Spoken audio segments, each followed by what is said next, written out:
Kimo Hussey and Zanuck Lindsay are with you again. And we're very happy that we're able to be with you today. And we want to talk about ukulele and learning to play the ukulele from a different perspective than maybe we're accustomed to.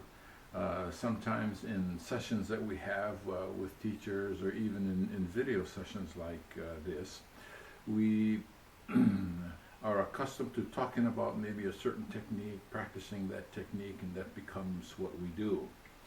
But as you know, there are certain things about learning anything that are very important. And I'll call these things overall big ideas that should always, always, always be in our playing. And because it's important that these be in our playing, then it's equally important that they be in our practice. So what Zanuck and I want to talk a little bit about today is balance.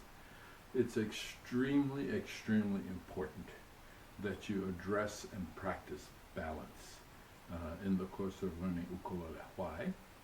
The degree to which your music and the way you play it is balanced is the degree to which the music will come out sounding as best as it can. And the reason why that's so important is when our music sounds really good, we have a lot of fun and satisfaction doing that. So Zanuck, I want to talk about balance, first of all, from the standpoint of hearing and looking. Because generally the way ukulele players learn to play is by looking. And we look at pieces of paper that have generally lyrics on them. And we follow the lyrics and strum along dutifully. And when you get to a certain word, you change chords. And you know what? There's nothing wrong with that. The reason why we employ that methodology in learning is that we can learn to play songs very fast.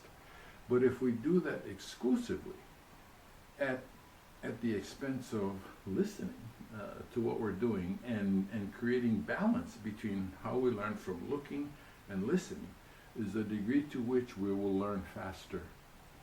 And the degree to which we learn faster and play more songs is the degree to which we heighten our enjoyment of ukulele. What do you think about this idea of balance between looking and listening? It's very important, and it's not exclusively on ukulele players either. Guitar players, they do the same thing. Everybody wants to play as quickly as possible. I understand that. But my teaching mantra is hearing, then seeing, then playing.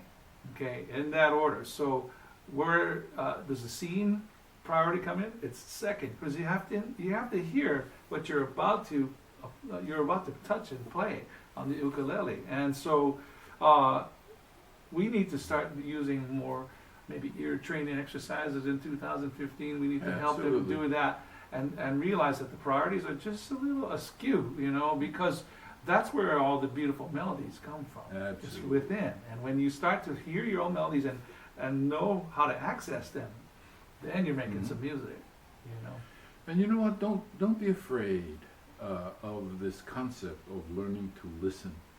Sometimes we may think that just because whatever it is we are doing is new to us, that and we're not accustomed to doing that. It's going to be difficult, but no, it isn't. I know all of you are very familiar with C, F, and G, but have you ever asked yourself what the difference in sound is between C, F, and G? Well, play that sometimes and see what you think. The other thing I wanted to address with regard to balance is developing a proper balance between the left hand and the right hand. The left hand in ukulele, its primary function is just to hold chords or finger out melodies, which is pretty absolute. The right hand, on the other hand, has several different functions. In my mind, the right hand controls melody, harmony, rhythm, tempo, and dynamics. So if in the course of our practice we emphasize the left hand a lot, and just assume that all the right hand is going to do is automatically do this on the ukulele, it's okay. But when you get to a point where you feel that you've reached a plateau in your ukulele playing and you don't know how to go further, promise you, one of the most effective things you can do is address this idea of balance between the left hand and the right hand. Really, buddy? You're absolutely correct. Mhm. All those aspects you mentioned, of dynamics, tempo, attack, all create music in what you can imagine. Yeah, it'll bring out the subtleties of every piece that you play. So if you're strumming, you're used to strumming, and you don't ever finger pick, you notice right there that the approach creates a whole different ambiance Mhm. and emotional Mhm. aspect of the music that you need to explore eventually. Right. In- So at the beginning of 2015, the reason why we talk about things like balance now is not from the standpoint where we talk about it in this session and then we move on to something else. The concept and the idea of balance, of putting balance not only in how we play the ukulele, but in the course of practicing the ukulele, is something that should always be in our mind. And everything and anything that we do for the rest of the year with regard to ukulele will always involve good balance.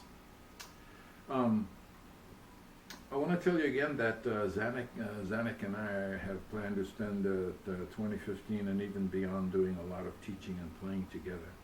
I want to tell you especially about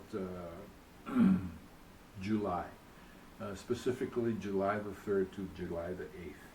Every year we go to a place called Hollyhock up in Canada to have an ukulele workshop that goes for 5 nights and 6 days. Why? Number one, it provides going somewhere, and it's beautiful up there on Cordes Island in British Columbia. But getting away from our normal lives and being able to just concentrate for a little bit on ukulele is a wonderful opportunity. In addition to that, having a workshop of that length provides us, you and Zanuck and I, opportunity to really get into specifics and have the time to delve into specifics and effective practice techniques. Because more often than not, we learn to play the ukulele by what I would call hit or miss.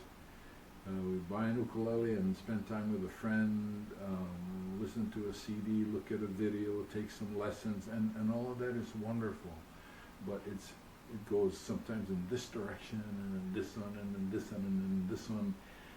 And what we're going to do in July, anyway, is provide you opportunity just to get away, relax, and enjoy some wonderful, wonderful food in a beautiful, beautiful setting.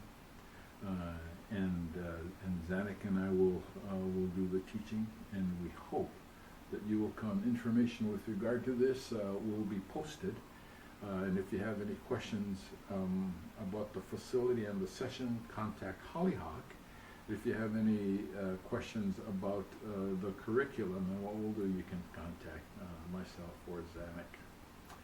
Zanuck and I have taught ukulele a lot, and it's something that we do.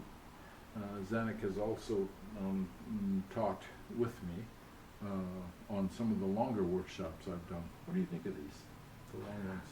I think they're very effective because most people don't actually have the time in their lives to sit for 5 days in That's a right. row That's right. with an instrument. Then they realize the nuances of Yeah.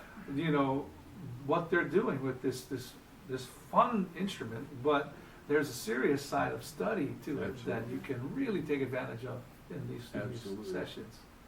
And if any of you are interested in teaching ukulele, please come to this workshop because we'll share some wonderful ideas that'll help you a lot in the course of teaching. Aloha, see you next time. Aloha.